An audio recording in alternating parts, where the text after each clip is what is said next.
নির্বাচনের পর রাজনৈতিক সহিংসতাই যেন কাল হয়েছে মনি বেগমের। শুক্রবার বিকেলে নাটোর ধানাইদহ বাজারে বিএনপি কর্মীদের বিরুদ্ধে জামায়াত কর্মী সাব্বিরকে মারপিট করার অভিযোগ ওঠে।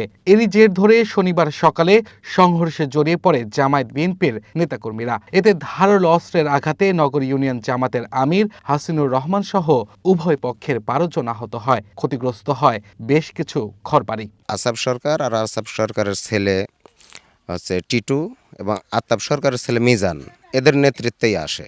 20-25 জন আহত। আর এই যে বাড়িঘরের অবস্থা দেখতেছেন, বাড়িঘর জখম করছে, গুলিও করছে, মানে পিকে মানে রামদাদি কোবাইছে, 6-7টা কোপ মারছে, প্রায় 6 ইঞ্চি মতো ডিপ হয়ে গেছে। এখন সে আশ্বাসজনক অবস্থায় আর সে মেডিকেলে আসছে। ক্ষতিগ্রস্তরা বলছেন তাদের রাজনীতির সাথে কোনো সম্পৃক্ততা নেই, তবু তাদের বাড়িতে হামলা করে সহায় সম্বল লুট করা হয়েছে। ওরা বারবার বলতেছিল ওদের সাথে এই বিএনপির মিছিল মিটিংয়ে যেতে হবে, ওরা যা করে আমার তা করতে হবে। তা আমি নিরীহ মানুষ, আমি রঙের কাজ করে খাই, আমি বাড়ি বাড়ি রঙের কাজ করে খাই। এই কাজের জন্য আমি তাদের সাথে যাইনি।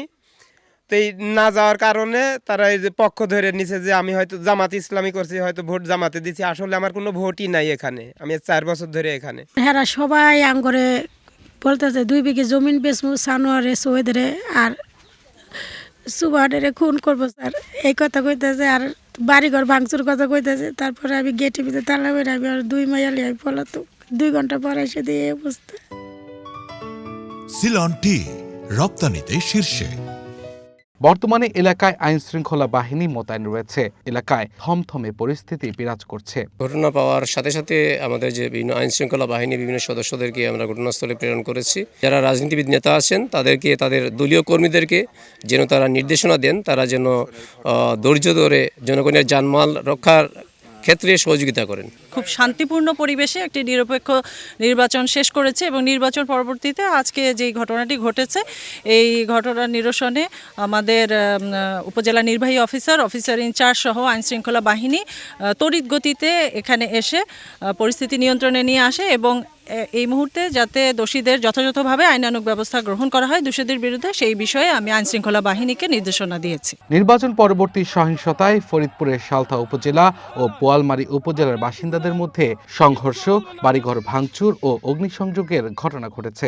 এতে 2 পক্ষের অন্তত 20 জন আহত হন। এলাকাবাসী জানান, নির্বাচনে ভোট দেয়া নিয়ে বোয়ালমারী উপজেলার পরমেশ্বরদী ইউপি চেয়ারম্যান মান্নান মাতুব্বরের সমর্থকদের সঙ্গে সালথা উপজেলার খাড়দিয়া গ্রামের টুল মিয়া ও জিহাদ মিয়ার সমর্থকদের মধ্যে বিরোধ চলছিল।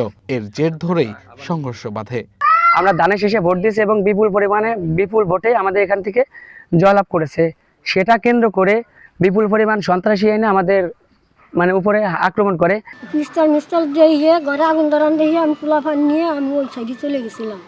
আর ঘরেটা আমাকে বিরাট স্বর্ণের জিনিস নিচ্ছে, এক বড়ি, একটা গলার চেন আর একটা কানের দুল। এই পাশে ঢুইকা এই আমার ঘর লুটপাট করে ভাঙ্গা চুরা আর আপনার খেটে ঘরে আগুন ধরা দেয় দিয়ে এদিক দিয়ে যা ছিল ওরা নিয়ে এবার চলে যায়। আমরা বেশ কিছু দেশীয় অস্ত্র উদ্ধার করেছি এবং কয়েকজন অ্যারেস্টও আছে। আর এখন আমরা যৌথ বাহিনী মিলে আরো অভিযান জোরদার করছি এবং এই ঘটনার সাথে যারা জড়িত সবাইকে আমরা আইনের আওতায় নিয়ে আসবো। বর্তমানে এলাকার পরিস্থিতি স্বাভাবিক আছে। বাগেরহাটের কচুয়ায় নির্বাচন পরবর্তী সহিংসতায় আহত স্বতন্ত্র প্রার্থীর সমর্থক ওসমান সর্দার নিহত হয়েছেন। স্বজনরা জানান, বিএনপির ধানের শীষ প্রতীকের প্রার্থী শেখ মোহাম্মদ জাকির হোসেন সমর্থিত গ্রুপ এবং স্বতন্ত্র প্রার্থী MAH সেলিম সমর্থিত গ্রুপের মধ্যে কথা কাটাকাটি থেকে সংঘর্ষ বেঁধে যায়। এক পর্যায়ে ধারালো অস্ত্র নিয়ে দুপক্ষ নিজেদের মধ্যে মারামারিতে জড়ায়। এতে ধারালো অস্ত্রের আঘাতে উভয় পক্ষের অন্তত 10 থেকে 15 জন আহত হন। পরে শনিবার খুলনা মেডিকেল কলেজ হাসপাতালে চিকিৎসাধীন অবস্থায় তার মৃত্যু হয়। শুরু হয়েছে সে আমি তো শারীরিকভাবে অসুস্থ, আমার ওদিকে জ্বর, বুঝছেন, জ্বরটা ফুটে গেছে মুখে। তা আমি শাটার মনে করেন অফ করিয়া আমি শাটার অফ করে ভিতরে গেছি, ওরা মায়ের করতে এবার চলে আসছে। ফার্স্টে 40 জন পোলাপান নিয়ে আসে, এখানে আসে একজনকে মারধর করার পরে আমরা সবাই বলছি এখানে গ্যাঞ্জাম করো না, তোমরা চলে যাও।